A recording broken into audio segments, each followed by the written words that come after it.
when it comes to like all these interventions during pregnancy, you almost have to unlearn so many things that Yeah, we've been told in society. Like you have to unlearn. almost unlearn these things because they've just added so many interventions, and literally all of them have a potential negative effect. And the reality is that interventions are very needed, but they should be the rare exception. 70% of pregnant women will take at least one prescription medication during pregnancy, and 50% will take four or more prescriptions during pregnancy. So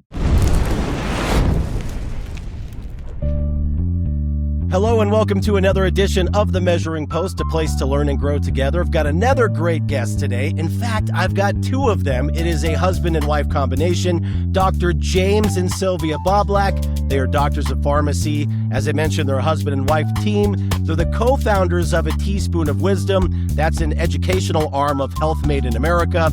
They're also leaders in evidence-informed fertility, pregnancy, and everyday wellness education. So we're going to be talking about making babies today and some of the struggles that go along with that. Now, they're also grounded in Western pharmacy training, but also, and I might say this wrong, so bear with me, Eastern Ayurvedic principles. Is that correct? Ayurveda is what it is, but very close. People say it all very kinds close. of ways. I probably could have looked that up beforehand, and I should have. But You'll be an either expert way, at lovely this to have you, Doctors James and Sylvia, on the show. So tell me a little bit about what you guys are working on, and thank you for your time here on the Measuring Post. point. Yeah, thank you, Joe. Do you want to go ahead and start? oh, sure, sure. Well, right now we are. So we actually created. So we're both pharmacists by trade. So we were pharmacists. We met in the pharmacy, and we both left pharmacy as well. And so yes, now we are working on education. So we actually created two courses. One called Wholesome Pregnancy, the art and science of nurturing mama and baby, and then also from that birthed irony, which is the truth about iron. So that's related not just to pregnant women taking iron, but all the population, because there was just so much people need to know about it. And then fertility is what we are currently working on, completing our fertility course. Yeah, it was really like during our own pregnancy because we started talking about how we want to move into education. Like you had mentioned, Health Made in America is our kind of like parent company under which we created a probiotic. Initially, we have great passion for gut health. We believe that all of our health begins in our gut and digestion. So, with our society struggling so much with gut health, we really were hoping to kind of help boost that. But then immediately after, we're like, okay, we want to do education. That's what we want. That's what's really missing in our current society right now, and in health and wellness. And it wasn't until our own pregnancy where we were like, oh my gosh, we definitely have to start with pregnancy, with where it all begins. That's where health begins. We're not giving proper transparency and education to our parents to be, whether you're just trying to conceive, which we know we have a lot of fertility concerns these days, or if you're already pregnant, there's a lot of misconceptions, a lot of outdated information that we're giving to moms and dads. And so that's kind of how we knew we have to start there. Yeah, and it's really, I totally agree with that. The education piece is something that's desperately needed and missing in so many different forums. And, as a parent myself, and I was a young parent when I first had my son who's now in college, we had no training. We had no idea what to expect. And the more and more as I get older and learn more about the health and wellness industry, so much does take place in your gut, in your biomes. That's where a lot of your health takes place. But we simply are usually more reactionary than we are proactive in our own health. And I've had other guests on and other sort of experts in the field that talk about this. And I would love to hear about your sort of experience in the pharmacy industry, what observations you found and what you saw that really led you to lean more into the education piece, because I think people don't really question. They go to the doctor, they say, take pills 1, 2, and 3. We just say, okay, and we move on down the line. There's really no dialogue as to why you're taking these and what will they do for you and what side effects could also be part of that. And then I think a more important piece is, what are the other options available to me that don't require a pharmaceutical pill? What natural solutions and, lifting things like the iron in your blood and how those things can play a bigger factor in what we do day to day. So what did you pick up from your time in the pharmacy setting that sort of led you down this path?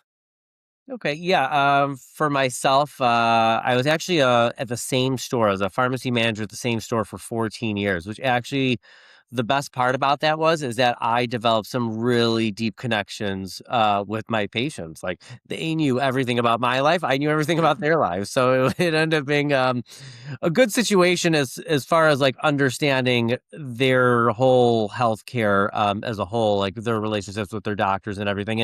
And yeah, in general, what I saw was that over time, yeah, usually somebody would get blood work. Maybe they have high blood pressure, high cholesterol, whatever the blood work may be showing at the time, or tests that they took. And then, yes, they would be put on a couple pills.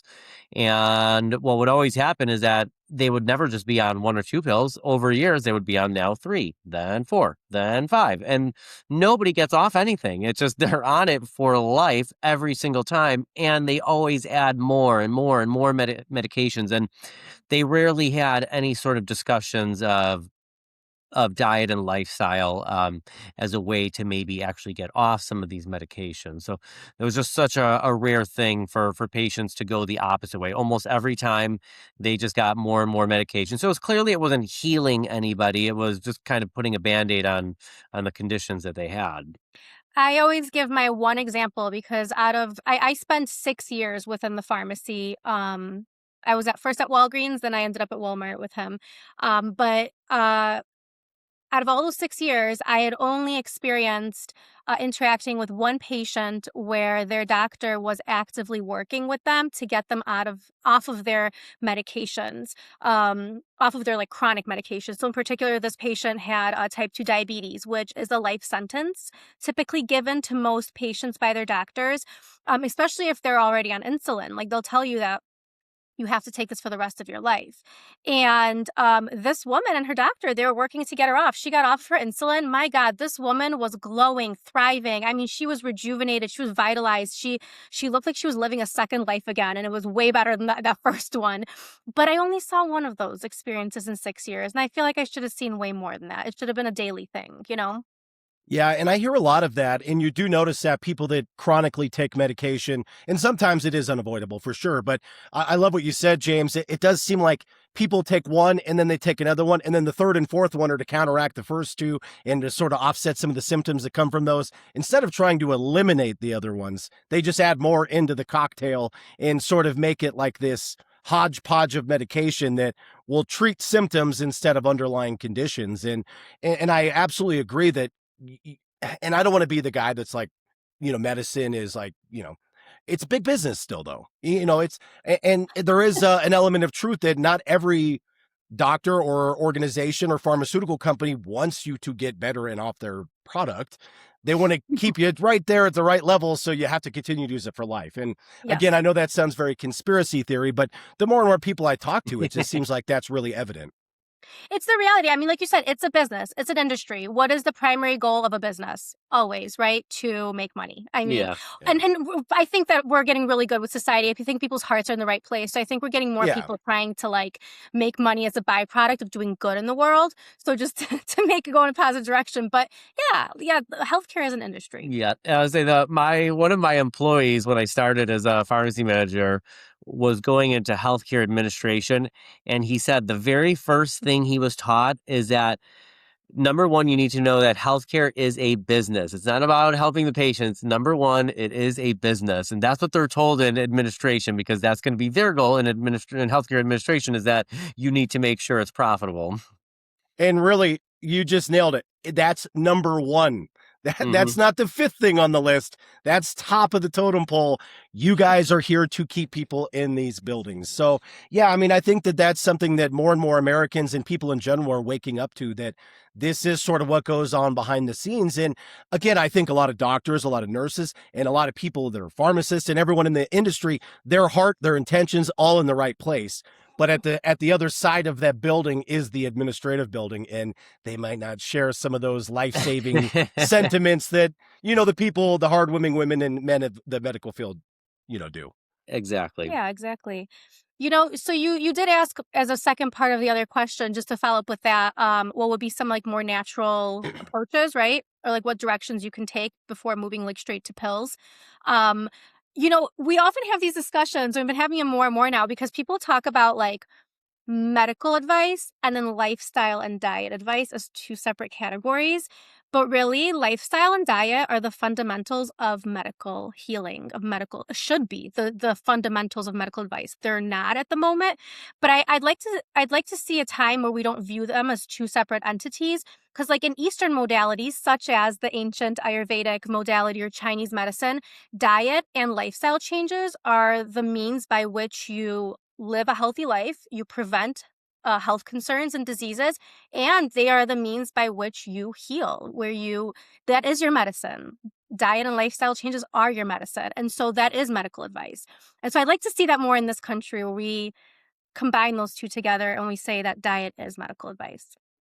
Yeah, 100%. And I think that there's so many different ailments and underlying conditions and inflammation in the body that can be Mhm. treated by simply losing some weight, eating Mhm. better foods, more whole, less processed, getting Yeah. vitamin D, vitamin C, going outside in the sun, grounding. There's a lot of things that we could really start to do immediately that we just sort of overlook and like, well, I could just take, this pill the size of a Tic Tac and my whole life will be better. And there's zero accountability, zero effort, other than all the horrible things you're doing to the inside of your body. So I very much agree with what you're saying. And I think that's really important to hear, but it's also really important to see somebody that's gone through some of their own health experiences. So I know, Sylvia, a lot of your holistic care began when you sort of had some of your own health challenges. So do you mind going into a little bit of that and how that sort of played a factor into your ongoing pursuit of just this new medical education system?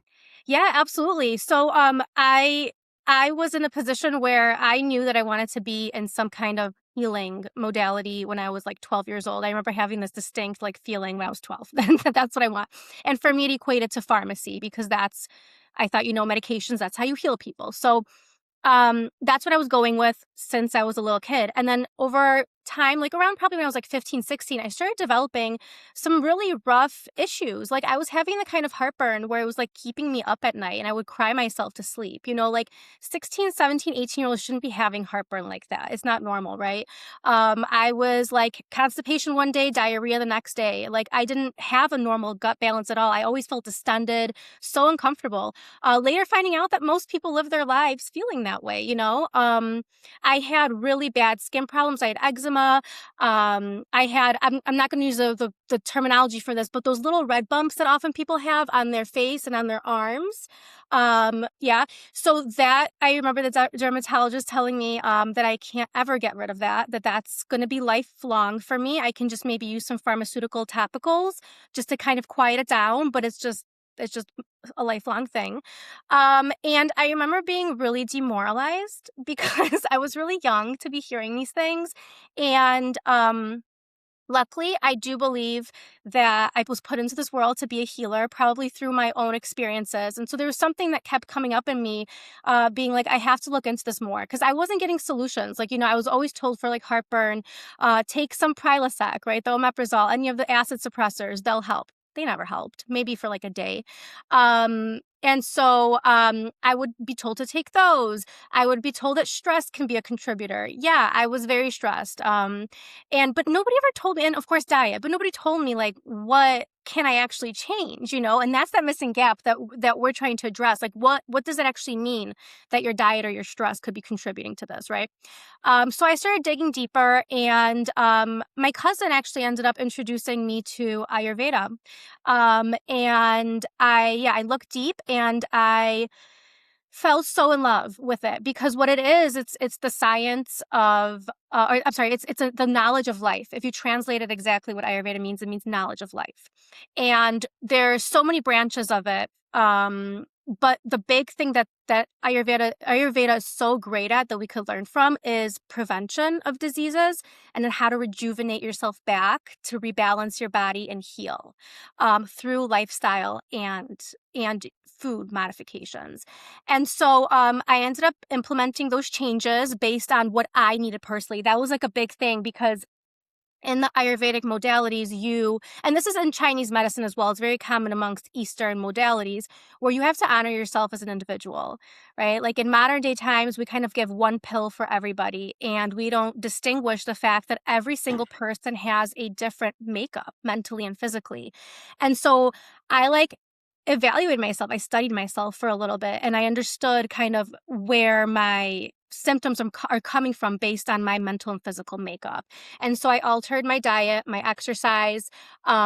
Surprisingly, I thought I needed like more intense exercise. What I actually needed was some yoga and Pilates to quiet myself down. And a lot of people go hard, but sometimes they just need something very chill, you know? And I ended up healing all of my concerns that I mentioned within months.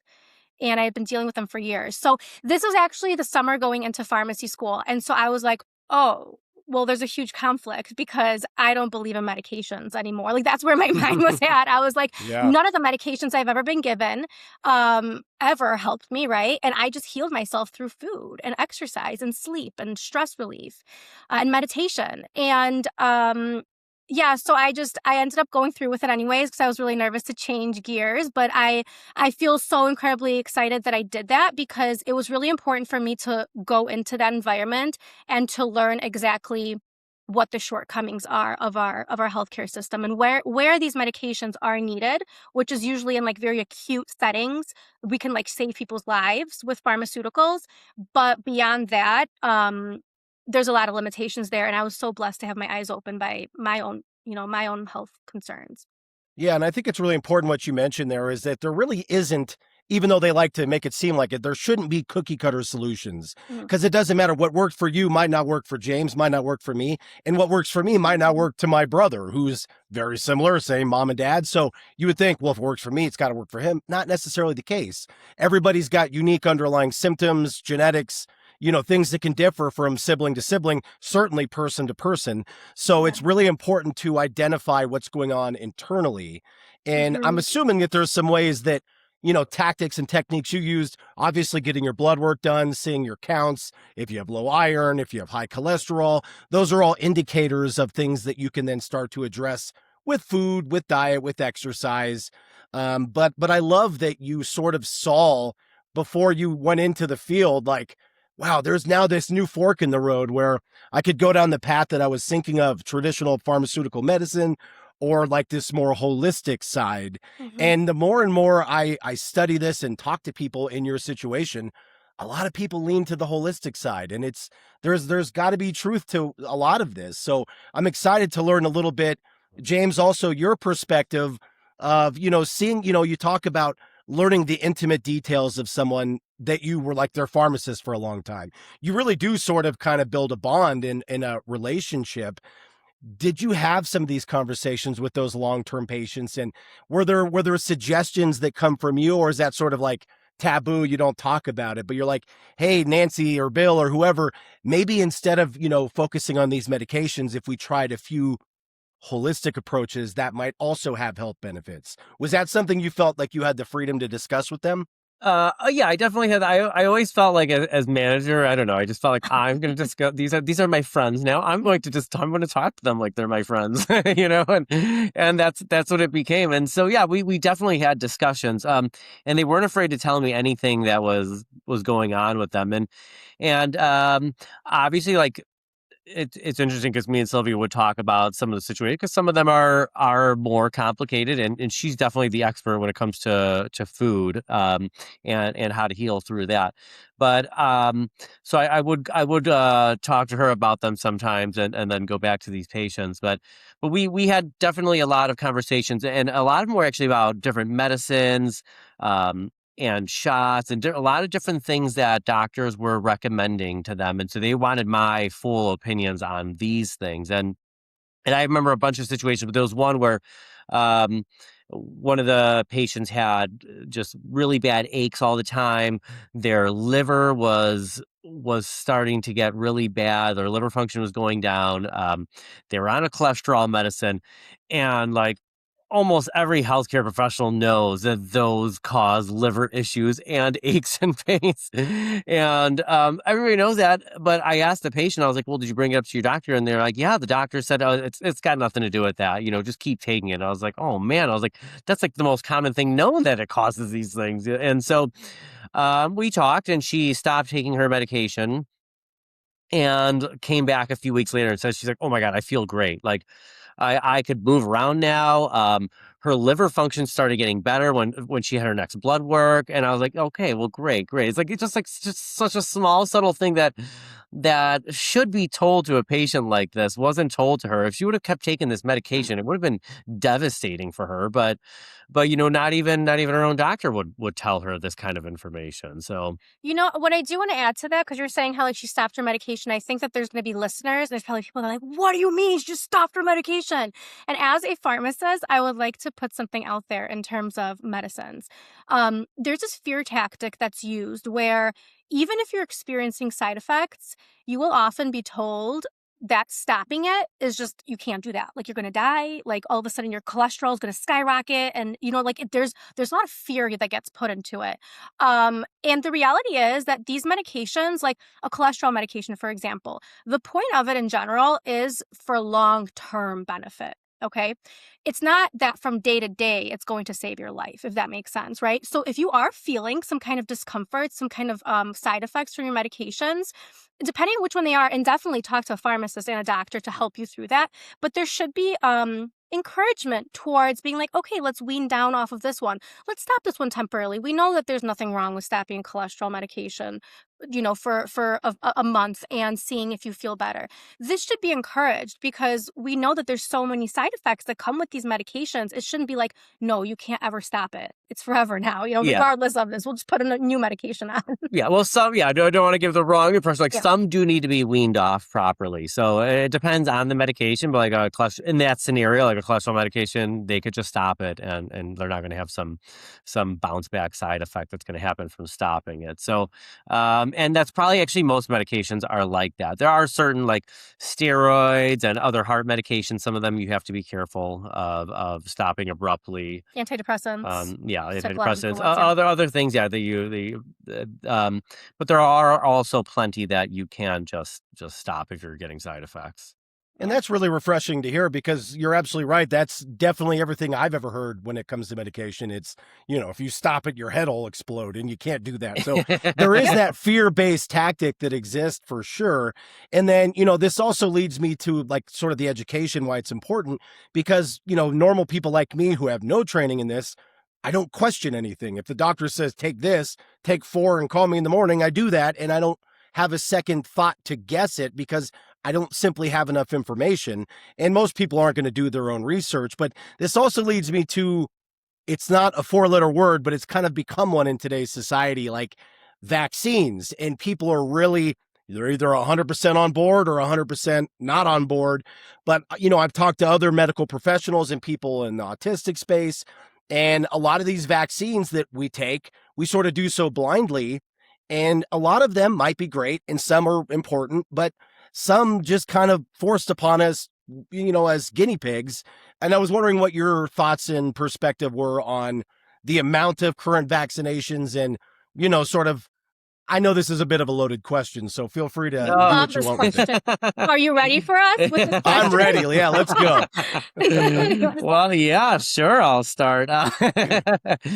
So yes, in general, okay, so let me just break down what a shot is. The purpose of it is they're putting some sort of inactive bacteria, virus in there, and they're injecting it in you, and they're hoping then that will create some antibodies. Your body's like sees this, like, okay, and now we could fight it when we see it, That's the purpose of it. What happened though is when they just did it with just an inactive virus or bacteria, it didn't produce any sort of immune response.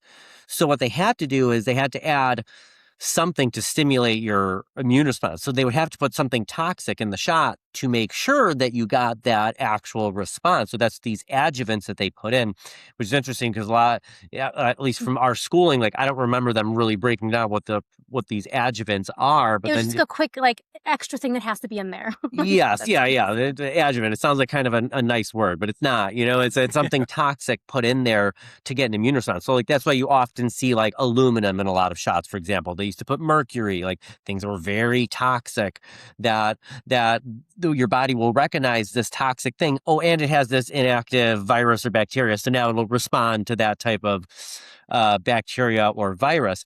And so that's how they do it. The problem is that even though you may get some antibodies to this type of bacteria or virus, is that now you've also damaged your immune system with that toxic element.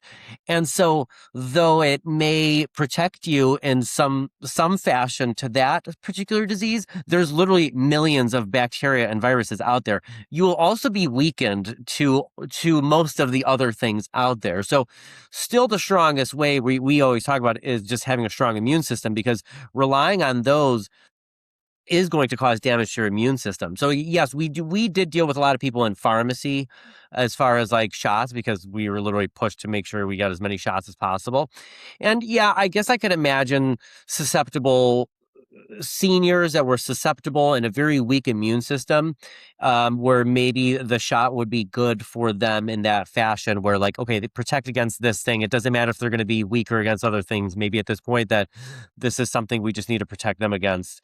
And in those scenarios, I could maybe, say like, okay, I could see that in a immunocompromised patients, that it would be beneficial. But somebody with a strong immune system and showing people how to develop a strong immune system is always going to be better than any sort of vaccine you can take. I want to just say something, uh, just to make note of this, and people can make of this what they want. But we did not vaccinate our son for anything. He is 2 plus right now. He has not been to the doctor a single time. He has not had any need for any antibiotics. He has had no ear infections. He has had no typical disturbances that we are seeing commonly in our children these days, which, if you look at the evidence, is largely contributed to vaccines during pregnancy and in the early months of the child's life. So people can make of that what they like, but I know that there are so many parents that we talk to in similar situations, and there is one common ground there, and that is that our children don't go to the doctor. They don't need to, they don't get sick. Yeah, I think And that's really important. mhm. Yeah. I'm sorry, go No, ahead. I was just going to say, add on that, because and if there are parents that, and it's a very polar topic, so I could tell you everything that I know about it and feel really good about it. But they might be reading, they might just Google it and say like, no, I need all of these, and and and I would still recommend like, well, then what. Push things back. Like yeah, your kid can't go to school maybe with these vaccines, but like they're not going to school for years. You don't have to load them at 2 months. Like that's where like the first major load. Obviously, even at the day of birth, like they'll recommend like a hepatitis shot. Even though they kind of took it off the official recommendations, places are still pushing it anyways. And then like 2 months, it's like I don't even know what it is, 6 shots or whatever. Then at 4 months, 6 months, so it's you're loading them at a time when they're developing their immune system. And so like at least wait, if you're absolutely going to get these, like just give it some more time before you just load them with a million things. Let their system develop first, where they can maybe handle it better than at that time, that early in their life.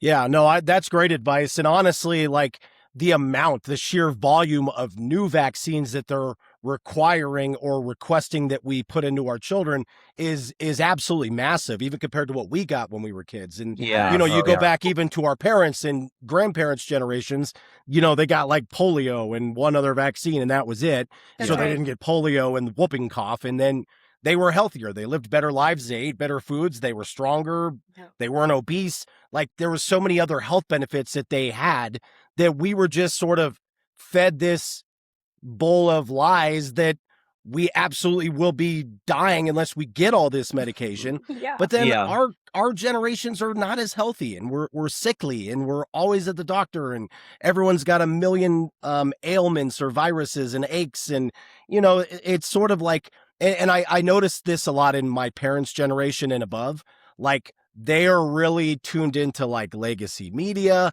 and legacy thinking with medical, and it's just like that's what they knew, that's what they grew up on. Hmm. So it's sort of like it's not even their fault. They're just programmed to believe that that's what Exactly. you Yep. Yeah. do. Yep. And then that was fed to us. And, I think a lot of people my age and below, I'm 41 now, you know, a lot of us are handling our children differently. And we're Yeah. sort of breaking the chain. We're like saying, I don't know if I want to give my kids all these vaccinations. And Hmm. no, I don't think I am going to go get the flu shot this year. And like, I don't do any of those things. I was vaccinated growing up. My children were vaccinated. So, but there's certain regrets I have on some of those things. And a lot of it we don't continue to do moving forward. And we're all healthy. We all got good immune systems. So, no harm, no foul at this point. But Exactly. that's not necessarily a free invitation to continue to put unknown, untested foreign chemicals in my body or my children's bodies. Yeah. Yeah. I like what you just said, though, no harm, no foul. Because I think that a lot of people sometimes in this day and age where we are learning so much and people are starting to have really heavy regrets. And just like for peace of mind to your listeners, if any of them feel that way, like you have to give yourself grace, because if you don't know something, you do the best that you can. You did the best that you could in that time, right? And no harm, no foul. It's interesting because actually in the Ayurvedic culture, there is this like big emphasis on awareness. If you have the awareness of something being really bad for you, like for example, like if like you know that smoking is really bad for your cigarettes, right? But you continue doing it. It's even more heavy on your system because you have the awareness and you're still doing that. Does that make sense? That like Yeah. mind connection, mind and spirit, I would say connection, as opposed to if you're not aware, then your ignorance is bliss kind of thing, right? And it's not going to have actually as much of an impact on you because going against your awareness is pretty toxic for like our mental and our spiritual health, which No, translates I into our love that. But I physical mean, health. look back at the 1950s. You got smoking rooms in hospitals, and the Yeah, doctor's in there holding your baby with a Pall Mall in his mouth. you And know it. it wasn't bad for you then. They You didn't know, know. Yeah. it probably So still wasn't. That probably still wasn't as bad as the stuff they're putting in foods yeah, and I know. medicine. No, you're 100% right. It's funny when I first got in radio many, many years ago. The first on-air job I took was in Winter, South Dakota, this little tiny town in South Dakota, and you could smoke in the grocery stores. It was to me, and I live in Colorado. As far as I remember, that was never a thing that I ever witnessed.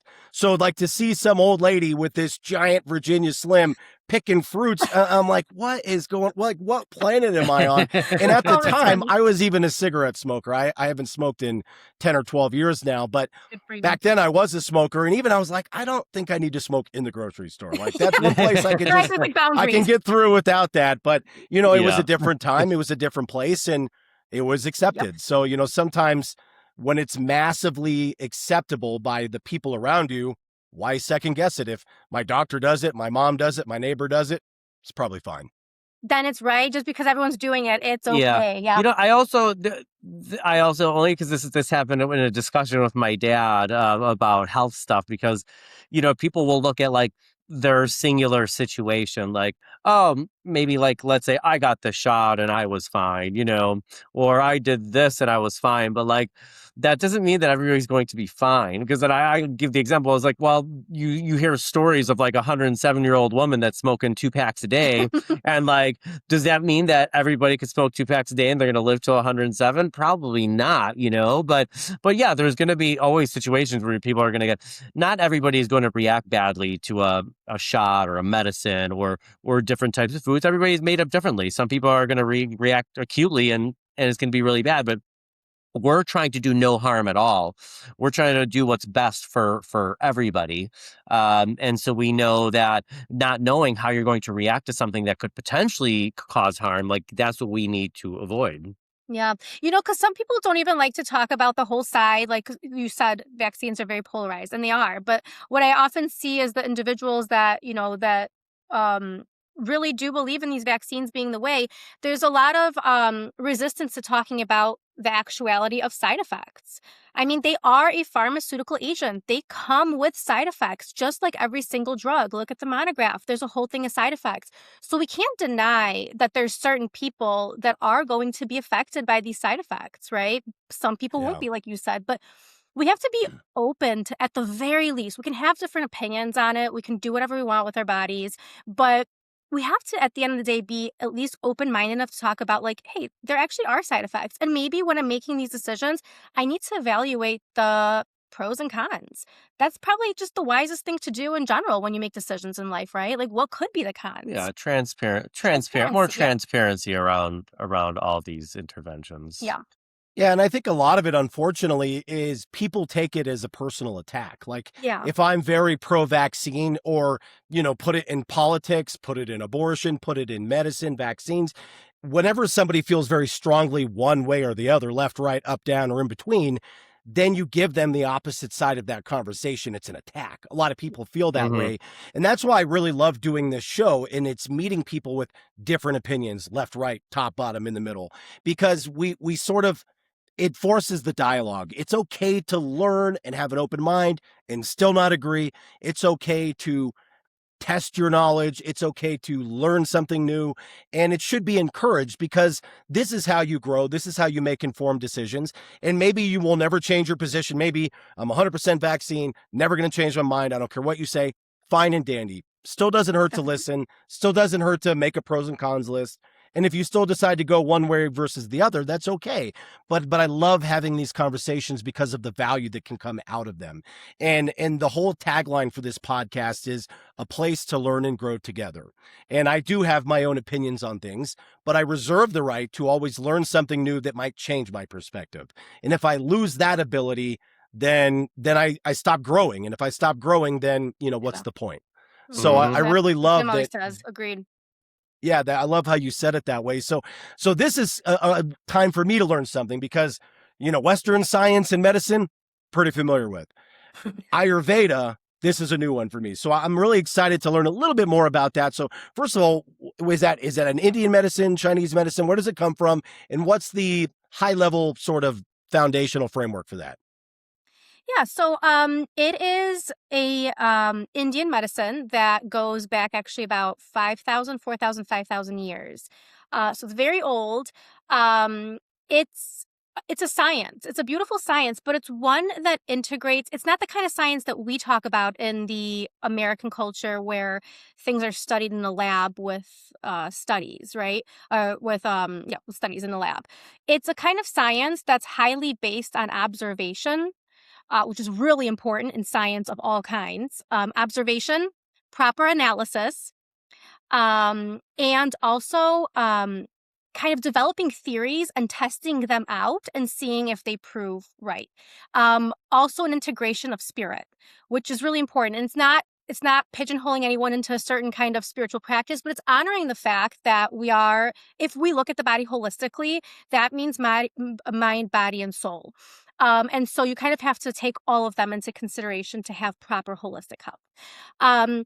So Ayurveda, you mentioned earlier in terms of kind of seeing where, like, what your lab values are and things like that, right? Cholesterol, blood sugar, all those things.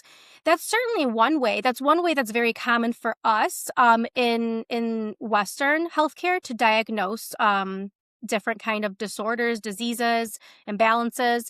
Um, but that's not so much done with the Ayurvedic medicine side. So a lot of it is once again done off of observation. Chinese medicine is the same way. When you meet with an Ayurvedic practitioner, a good Ayurvedic practitioner should already start understanding what your imbalances are when they just look at you, because there's so much going on with the observation aspect. And like even something as simple as like touch, like doing pulse testing or looking at your tongue, looking at your eyes, looking at your skin, seeing if it's dry, that can already show what kind of diet recommendations might have to be added and what that says about the inside of your body, because our skin reflects what's going on the inside, right? Um, So yeah, so it's a beautiful practice that's based off of that. The big thing is that everybody is an individual. It's this whole view that we as a collective, we're one. We all work together, but we are all so incredibly different. And though there are certain fundamental needs that we all require, which I should probably mention because they're not necessarily granted in Western living. So things like eating organic material, a lot of the things that we eat, and that you mentioned already, eating more whole foods, less processed foods, we're eating a lot of inorganic material. And so it's really big for us to understand that we as natural beings, we require natural food as source.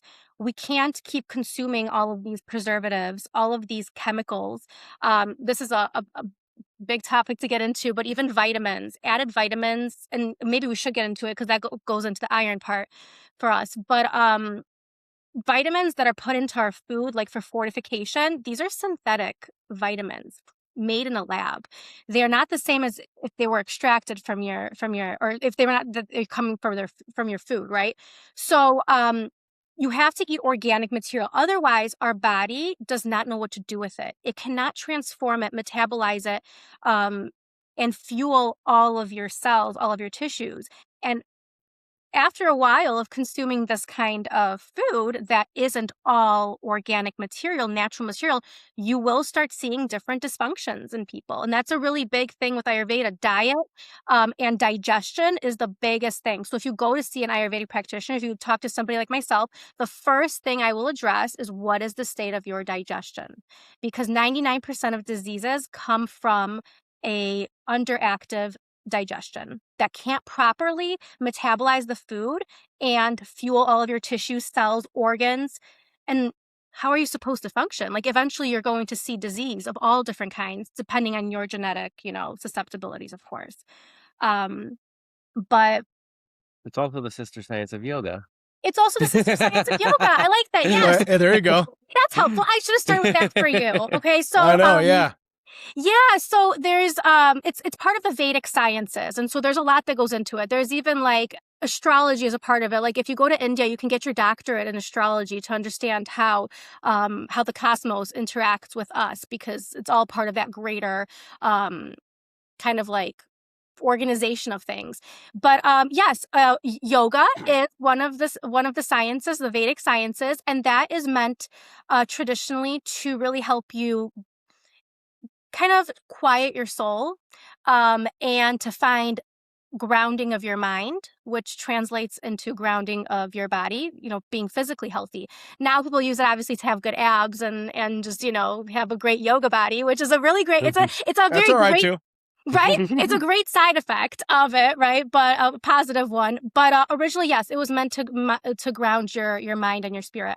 And then Ayurveda then is the sister science of that, which really talks about how to nourish your mind and your body through diet, exercise, relaxation techniques, yoga, of course, being one of them, and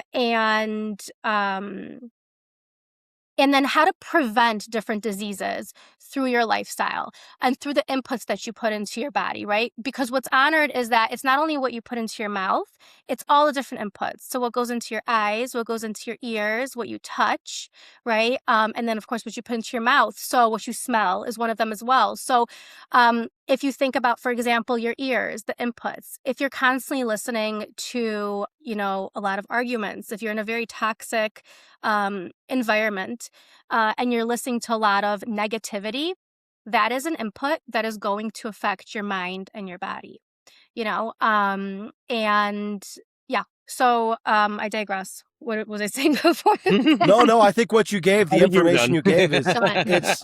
it's extremely valuable, because I think a lot of us forget that we're so programmed to be in this hustle culture. It's nonstop, go, go, go. We never quiet our minds.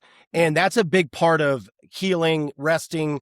And, if you're a big bodybuilder, lifting heavy weights in the gym, that's not what gets you big. It's the rest part after, it's the Love it. recovery.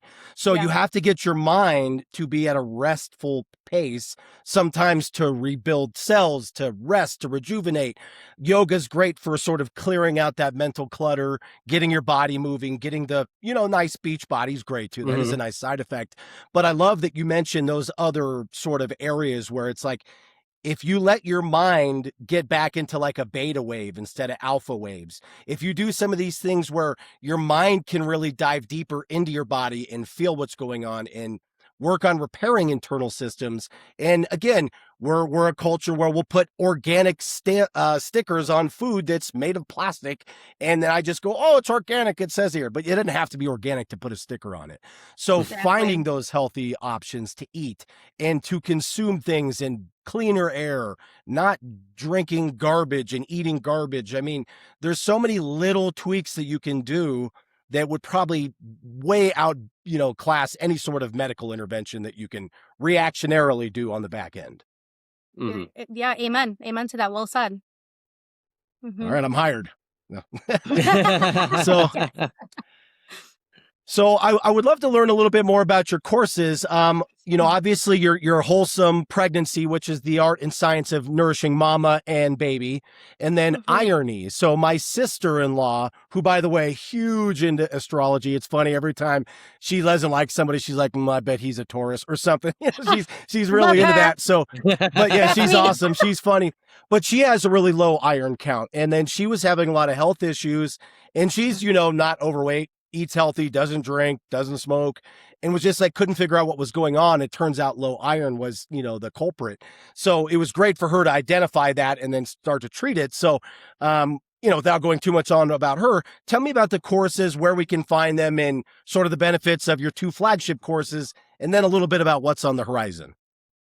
Should we start off with wholesome pregnancy and work into iron, or how do you Sure, want to do sure. it? Yeah, yeah. Yeah, okay. So we started wholesome pregnancy, of course, like I said, after our pregnancy with our son Huck.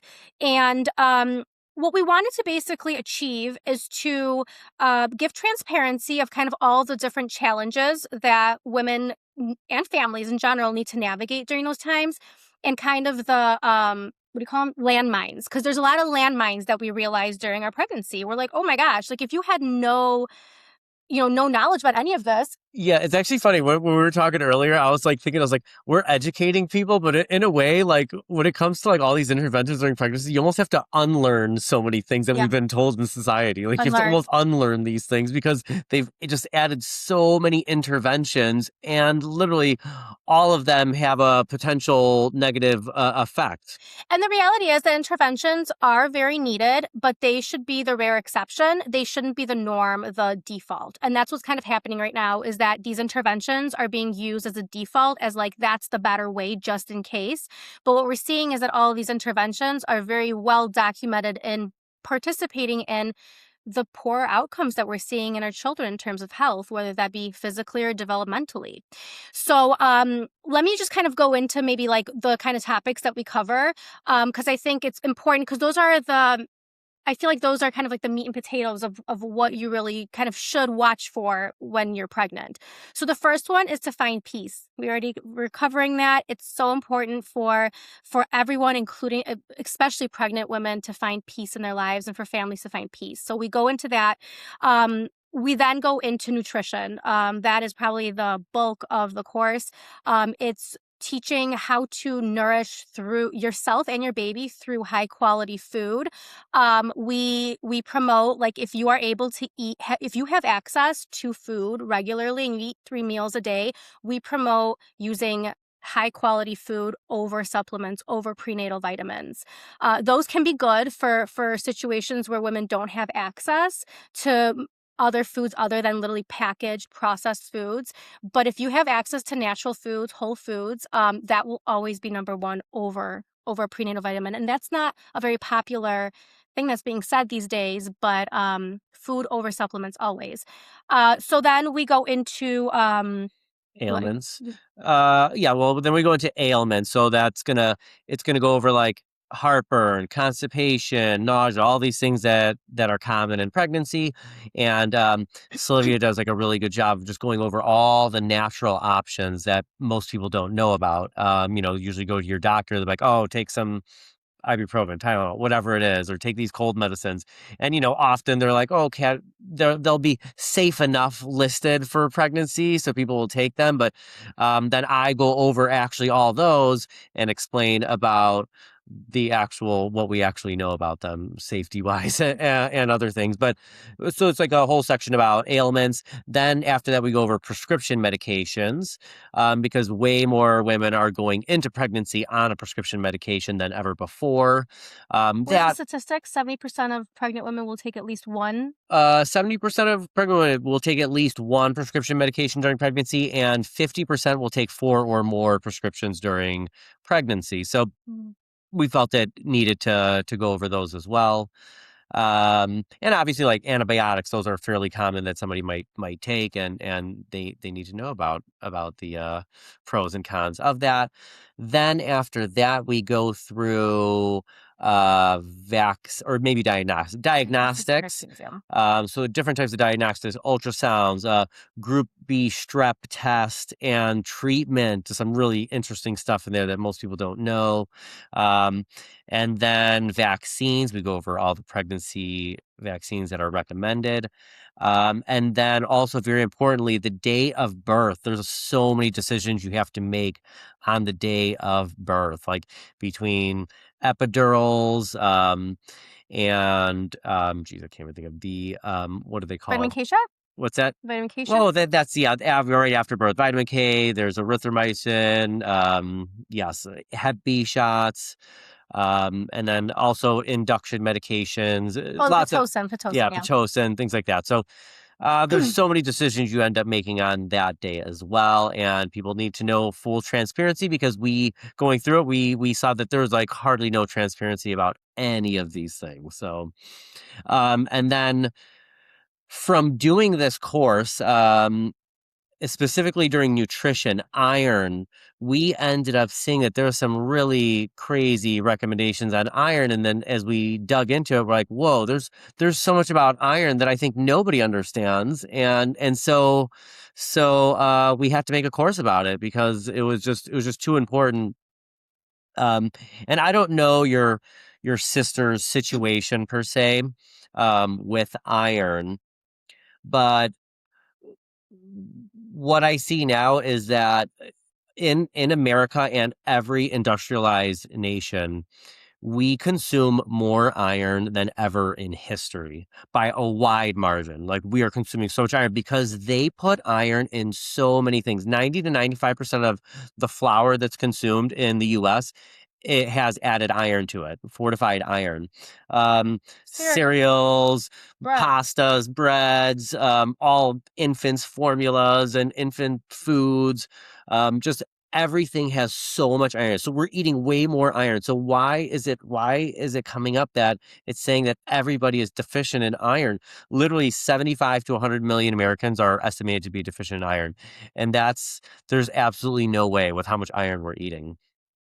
And so we dove into it, and what we saw is that even the testing, it had so much fake science involved with the testing that they use to determine somebody to take synthetic iron. And not to mention, the transparency of the synthetic irons are non-existent. They are so much different. Just one example I'll just give you, and then I won't, without going into further details of the rest, but like, do you have any clue where the iron comes from in fortified foods and supplements?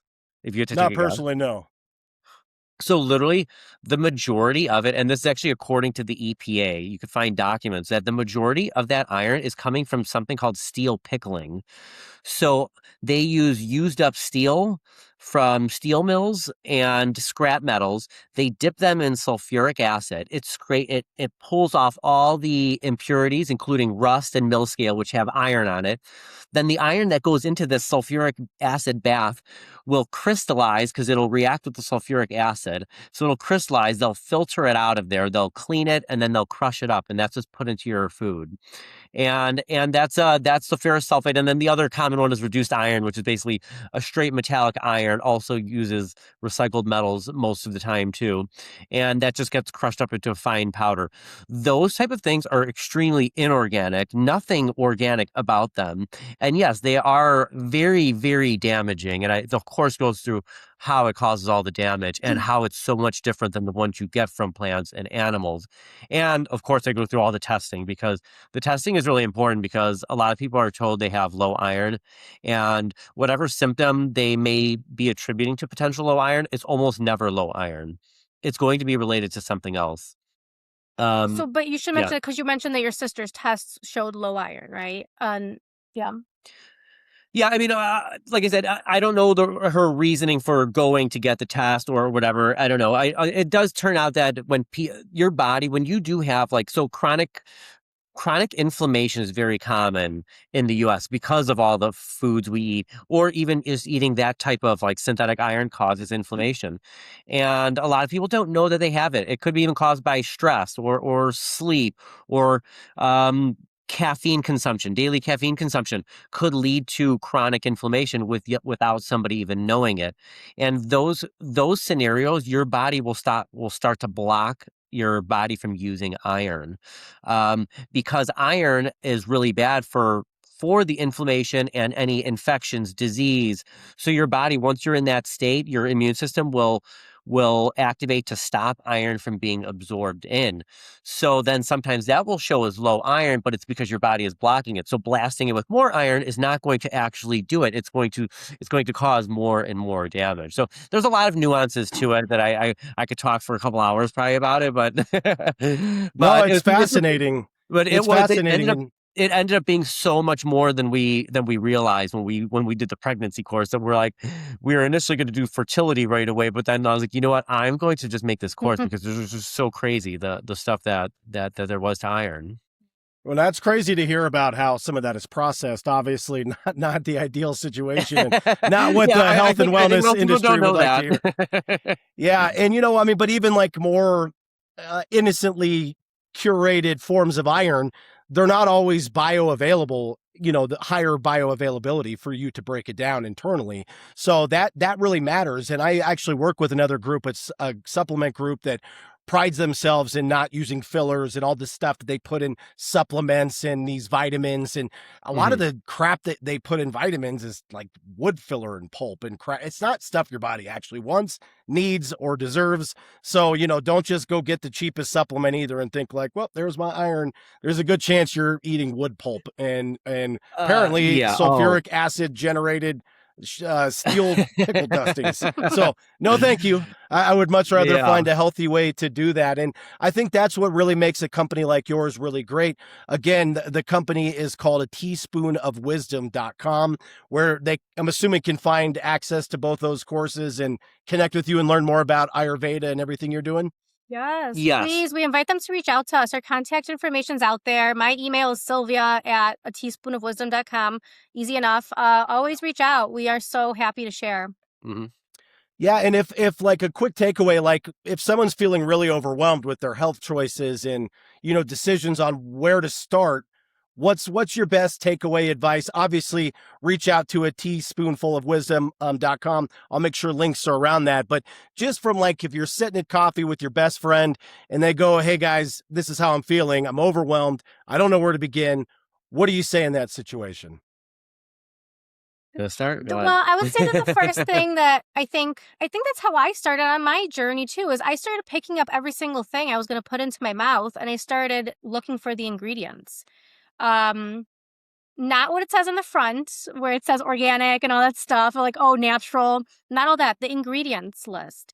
And I started reading it and just seeing, what do I understand? What do I not understand? What looks like it's a real food? What looks like it's a chemical, right? If you always say, Oh yeah, that was my advice was gonna be like, if you can't pronounce or you don't know what an ingredient is, your body's not gonna know what to do with it either. So don't consume things like that.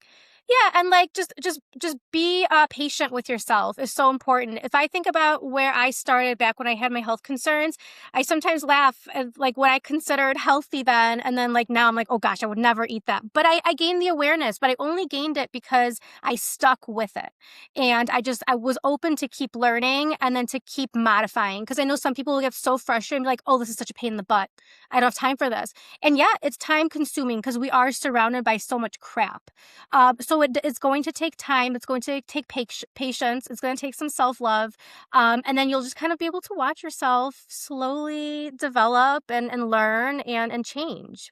Yeah, and It's a journey. I didn't mention like my own little health story, but I just thought it was important because before I moved in with Sylvia, I lived by myself and I was just, I ate out a lot because I was a single guy just living by himself and I was going to work. And so I was eating out a lot and I wasn't eating the healthiest food. And sometimes you even eat food that you believe is healthy, but then you don't, at that time, maybe I didn't realize it still wasn't healthy. But when I moved in with her, then I was eating out very few or very, very little compared to what I just was. And my blood pressure, so I was always borderline high blood pressure. And over, I don't know exactly how long it was, maybe 6 months, maybe a year, but after that time frame, my blood pressure went down 20 points and has stayed there since. And I changed nothing else in my lifestyle. Like, I'm in a bowling league and I like to have a bunch of drinks on my Thursday nights, and other things that I like to do. But like, I didn't change anything else in my life except for just not eating out all the time and just like her cooking, which was, she always cooked whole foods and things like that. And it just dropped my blood pressure completely down just from that. Within months. Within month, yeah. Yeah. Yeah, and you both said something that's really important to re-highlight. One, I like what you talked about the ingredients, and if you can't pronounce it, don't eat it. And there was a great ad campaign from Breyer's ice cream of all things, and they had little kids reading the labels of other ice creams, and it's like hypoglyphosophoholic, and they're like can't say it, and then Breyer's comes in like, we have milk and cream and sugar and that's it. And if you can if you can't read, and so it's like healthy ice cream, but like, for an ice cream company to figure that out, but other food companies can't, is like pretty eye opening, which I think is really important to highlight. But also, Sylvia, what you talk about, being patient with yourself, it does take time and it is a lot of effort. And you can do the cliche, make time for your health now or make time for your illness later. You're gonna have to be forced to do one, but just starting the process and learning little tips and tricks and trying them in your daily life, you do learn much quicker than you think. And it doesn't have to be overwhelming or daunting. You just got to start by turning your can of corn around and reading the ingredients on it. Start there and see what you're really putting into your body, and then remove things, add things, see how your body adapts, do it a week at a time, 2 weeks at a time.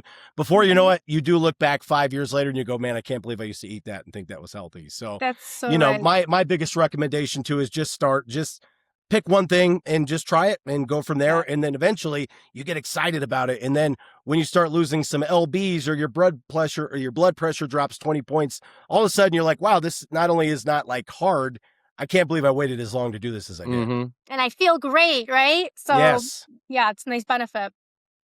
Well, this has been really enlightening for me. I know a lot of people are going to want more of this. We might have to come back on and do a little deeper dive when you get some of your other courses up. But again, check out Dr. James and Sylvia Boblak. You can go to teaspoonofwisdom.com. That's where you're going to find Irony, the iron course that you didn't know you needed, but you do. And then obviously, if you're looking to conceive, currently pregnant, make sure that you're doing the right things, not only for mom, but also for that unborn child. You can check out Wholesome Pregnancy, the art and science of nourishing mama and baby. And again, this has been such an eye-opening conversation. I really appreciate you guys coming on and sharing your wisdom here. And, Ayurveda, check out that if that's something, if you're into yoga, you're already halfway there. So appreciate you guys sharing this information with us. Oh, Joe, thank you so much. Thank you very much, Joe. It's great.